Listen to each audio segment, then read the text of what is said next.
For some of us, feeling safe is a relic of the past.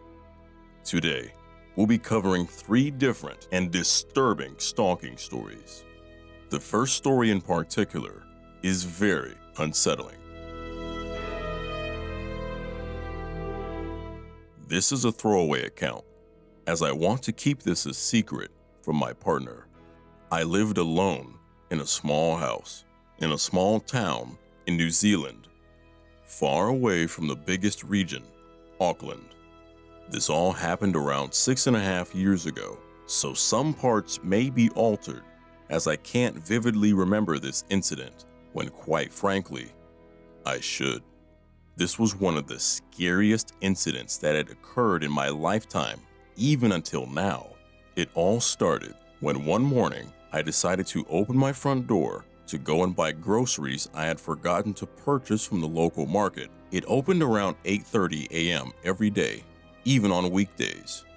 Instead, I found the strangest thing waiting for me outside. Lying on the center of my doorstep was a small USB flash drive. So small, in fact, that I nearly stepped on it. At first, I was confused and took a second to look around to see if anyone was pranking me. You know how those teens are these days, I thought. But when the outside of my house was dead silent, the questions began to flood in my head. Who put that there? Was the obvious first thought. It was just a generic USB stick, no label or anything. No one would waste their time to walk up to my house, placing it on my doorstep, I thought. But that was exactly what had just happened. There was no way to know where it came from, or who dropped it, or if they purposely did so for the sole purpose for someone curious and lacked common sense to plug it in. Well, I did what anyone else would do. I took it inside and thought it'd be smart to plug it into my computer. The device was full of pictures. In fact, nothing but pictures. Dozens of them, filling every tiny space the USB drive could hold. I then opened the first picture and clicked through all of them in order. The first few were just shots from around town, general places that I recognized and pass through sometimes when I'm taking my morning stroll around the park. The fourth image was taken in our town's busiest street. In the image, the street was full of people, but there was somebody in it that caught my attention immediately. Me. The image showed me in amongst the crowd, just minding my own business, buying groceries for my barbecue a day ago. Well, at first I thought, this was a small town. Was it just a coincidence that I was in the picture?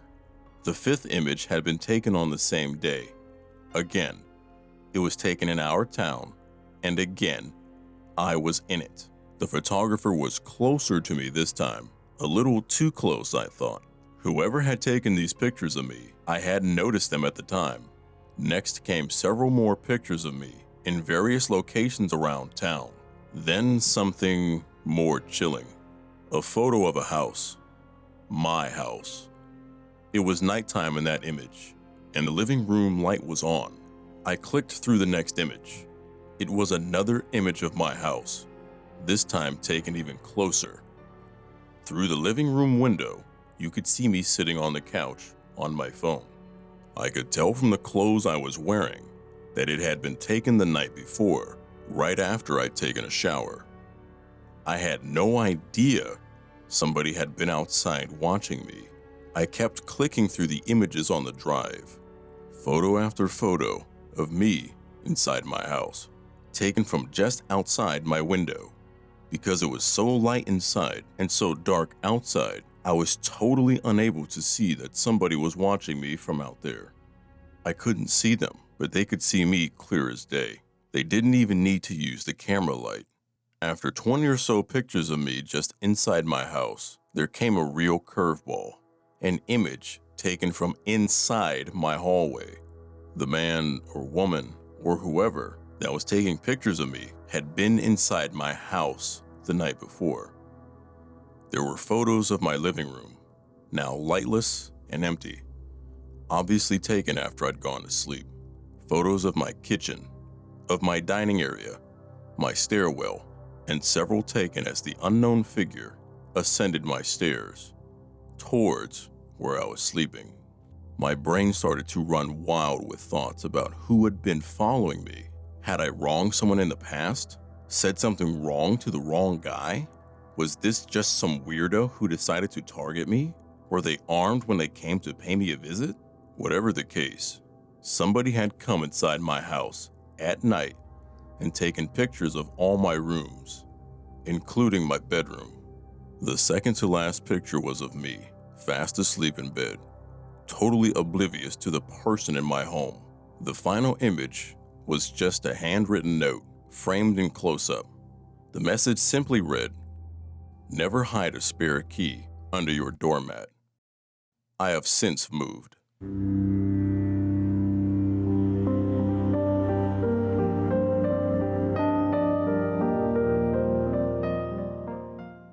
This happened around 2008. I am a male and was 23 at the time this all began. It was the weekend, and an old high school friend reconnected with me online. So we decided to go grab a beer at a bar by his town, which was the same town I went to college at. It was my turn to get around, so I went up to the bar of this dim, dirty dive bar and asked for a bucket of beers. As I was waiting for my beers, a girl approached me. Let's call her Jane. "Hey, do you remember me?" She was acting flirtatious. I really did not know or could not remember meeting her, so I said something like, "I'm sorry, I talk to a lot of people at my job. Can you refresh my memory?" She stated she took a class with me and worked with me on a group project. I still had no idea who she was. However, she knew my name and my class that I was in. I really wasn't interested in talking to her, so I politely said, "Well, nice to meet you," and went back to my friend at the table. I leave about 1 hour later and head home. I remember I took a shower and was getting ready to go to bed. I checked my phone before I got into bed, and an unknown number called me 2 times and texted me and left me a voicemail during the time I was in the shower. The text was from Jane, saying it was great seeing me and that I looked cute or something along those lines. It was very flirtatious. Again, I wasn't going to lead a girl on, so I responded politely, saying it was cool seeing her as well. I was weirded out because I did not exchange phone numbers at the bar. She must have had it on an old list if she was in my class. When I woke up, I had over 10 texts sent to me inviting me over to hook up. It was point blank, just telling me to come over. I laughed it off at first, and was kind of flattered, but my thought was, man, she must have drank a lot that night. I didn't respond as I felt it would be awkward. Then the real shit begins. I worked in an office where I could not have my cell phone out, and it's a very professional environment. On my break, I powered my phone on, 19 missed calls, 20 plus texts, and approximately 10 voicemails. I freaked out as I thought there was an emergency, but everything was from Jane. These messages go from hellos to sexual advances to anger as to why I'm not answering to I'm sorries to sobbing I'm sorries, and even to threats of suicide if I don't respond.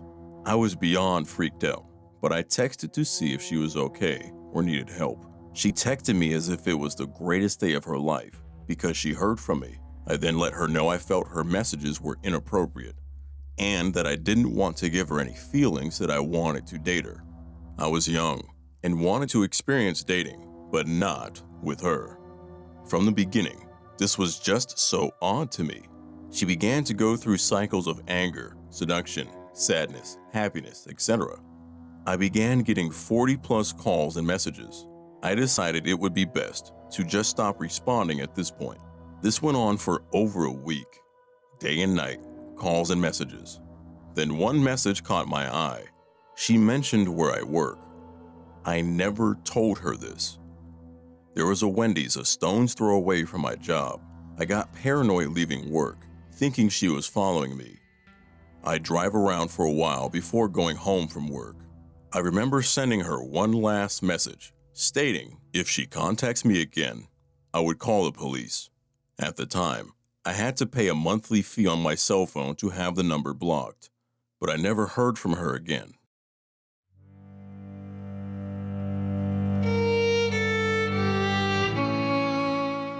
For some context, I'm a 32-year-old female. This happened to me when I was about 25 or 26. I work full-time as a researcher at a university, which is where these encounters took place. I'm not a professor or anything, and because of my age at the time, I could have easily been mistaken for just another student wandering around campus. On some days, when the weather was nice, I would prefer to spend my lunch hour strolling around the university grounds outside, or sitting underneath a shady tree on a bench, enjoying the time I was not sitting in a cramped corner of a laboratory. On one of these days, I was sitting on a bench, enjoying the fresh air, and a male student walking by asked if he could sit next to me. I'm a pretty shy and awkward kind of person, so even though I really would have preferred sitting alone, I said, sure. He initiated simple conversation, to which I obliged, but being careful not to be too forthcoming. He mentioned he had seen which departmental building I came and went from, which slightly alarmed me, given I had never seen this person before in my life. But I pushed the thought from my mind. After all, the weather had been decent lately, and I had spent nearly all of my lunch hours for the past week outside. He asked if I was studying within the mentioned department, to which I told him that I was not a student, but rather I worked there. He told me he was an engineering student, and then followed up asking me out to coffee sometime. I apologized and told him that I had a boyfriend and would have to decline. We parted ways after that, and I assumed I probably wouldn't see him around again. About a week or two went by, and I was spending another lunch hour outside on campus, sitting on a different bench somewhere else. Seemingly out of nowhere, the same man from before asked if he could sit next to me again. Admittedly, I don't remember what he started talking to me about at first. My mind was reeling, and I was rather uncomfortable having to potentially turn this guy down a second time. Sure enough, he asked me again if we could go out for coffee sometime. I apologized and reminded him that I had a boyfriend and would not be meeting him for coffee. And again, he left after that. I was feeling rather anxious now, but it still hadn't reached a level where I felt I had to be too concerned. A few days later, I had finished work and was leaving the building to walk to where I had parked my car. The university charges a fortune for parking passes, even if you're employed by them, so I had always opted for free street parking about a 10-minute walk away from campus. My walking route would usually take me down several quiet residential streets with minimal car traffic. Even pedestrian traffic was pretty sparse on the busiest of days. It wasn't until I was about halfway to my car down one of these quiet back streets that I noticed someone walking directly across the street from me, but keeping a few paces behind. I noticed him from my peripheral vision and didn't want to flat out turn to stare at him. It wasn't uncommon to see someone else by any means. I was just always trying to be aware of my surroundings when walking the streets alone. I had to make a few turns coming up anyways, and the chance that they would be going the same way as me was slim. But he did. He made all the turns I did, still walking on the sidewalk across from me, a few steps behind. I still did not want to look at whoever this was. I didn't want him to know that I was aware of what I thought he was doing. I quickened my pace to a speedy walk. I was approaching the first of two busier streets before I would reach my car. His pace quickened to keep up with me. That was the moment I panicked. The moment I was sure that he was indeed following me. After that, I started a full-out jog to cross the first of the busier streets. He ran to keep up behind me and was now on the same side of the street I was.